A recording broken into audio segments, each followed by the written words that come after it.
আসসালামু আলাইকুম বন্ধুরা, কেমন আছেন সবাই? আশা করি সবাই ভালো আছেন। তো বন্ধুরা, আমি আপনাদের কাছে দেখাবো যে আপনারা কিভাবে প্লে স্টোর থেকে আপনারা পিক্সার সফটওয়্যারটি ডাউনলোড করবেন। পিক্সার সফটওয়্যারটি মূলত এই সফটওয়্যারটির দ্বারা আপনি চাইলে ফটো এডিটিং করতে পারবেন, লোগো ডিজাইন করতে পারবেন, ব্যানার ডিজাইন করতে পারবেন, আপনি বিভিন্ন রকমের কাজ করতে পারবেন। এই সফটওয়্যারটা খুবই উপকারী আপনাদের জন্য।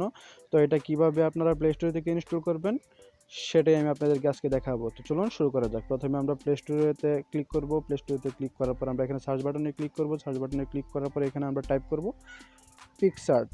তো আমরা যখন পিক লিখবো তাও দেখতে পাচ্ছেন যে এখানে চলে আসছে যে পিকসার্ট। তো আমরা পিকসার্টে ক্লিক করব। পিকসার্টে ক্লিক করার পর দেখতে পাচ্ছেন যে আমাদের সামনে পিকচার সফটওয়্যারটি চলে আসছে। তো আপনারা মূলত সবাই এই সফটওয়্যারটিকে চিনেন।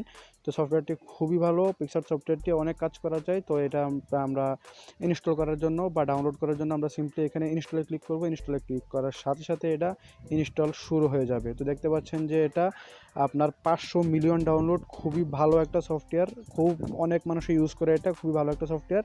এটার মূলত হচ্ছে 29 এমবি বা 30 এমবি। তো আপনারা এই সফটওয়্যারটা ডাউনলোড করে নেবেন, ইনস্টল করে নেবেন। করার পরে এটাতে আপনারা অনেক কাজ করতে পারবেন। তো আজকে থেকে আপনারা এই পিক্সার সফটওয়্যারটি ডাউনলোড করে আপনাদের নিজেদের যে ছবিগুলো ওইগুলো আপনারা কাজ করতে পারবেন। ছবিগুলো এডিটিং করে আপনারা ফেসবুকে পোস্ট করতে পারেন। তো আজকের ভিডিও এই পর্যন্তই। বন্ধুরা, আমাদের ভিডিওটা যদি ভালো লেগে থাকে তাহলে আমাদের চ্যানেলটা এক্ষুনি সাবস্ক্রাইব করুন, আর পাশে থাকা যে বেল আইকনটা ওটাকে বাজিয়ে রাখুন, কারণ আমরা প্রতিদিন 5টা-6টা করে ভিডিও আপলোড করি। আমাদের ভিডিও আপনি সাথে সাথে পেয়ে যাবেন যদি আপনি আমাদের ইউটিউব চ্যানেলটা যদি সাবস্ক্রাইব করে থাকেন। তো ধন্যবাদ সবাই।